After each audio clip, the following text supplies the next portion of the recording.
last 12 days, we've been talking about forgiveness, healing, family wounds, boundaries, grief, and peace. And if there is one thing I've learned, it's this. Some of the hardest people to forgive share your last name. Day one, we learned that healing is possible even after deep pain.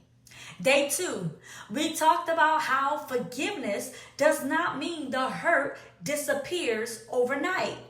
You can forgive someone and still need healing.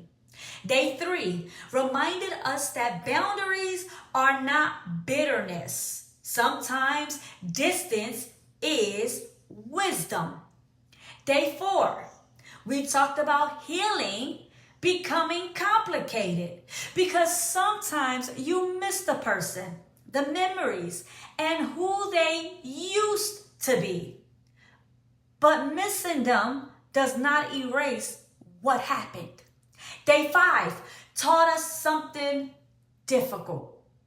You may never get the apology, but you can still heal and move on.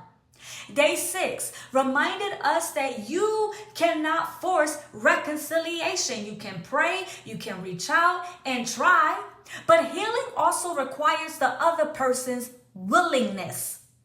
Day seven, we talked about parent wounds and how a parent's inability to love well does not define your worth. Day eight, on Mother's Day, reminded us that some people celebrate today while others grieve it. And God sees both sides of the spectrum. Day nine taught us that sometimes moving on is obedience. You can pray for people and still keep walking. Day 10 reminded us that love does not always require access. Protecting your peace is not cruelty. Day 11, we acknowledged hidden pain, the wounds nobody sees. God still wants to heal those places. And day 12 reminded us that you are allowed to outgrow survival mode. You don't always have to live in fear, live in defense, or emotional exhaustion.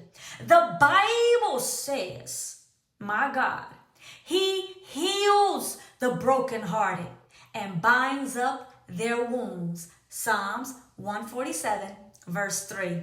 And that's exactly what God has been doing throughout this journey. If these 12 days have taught us anything, it's that healing is not weakness. Healing is courage. And we are just getting started. This is our 30-day journey talking all things forgiveness and healing. God bless you. And as always, I love you. Thank you for following the journey.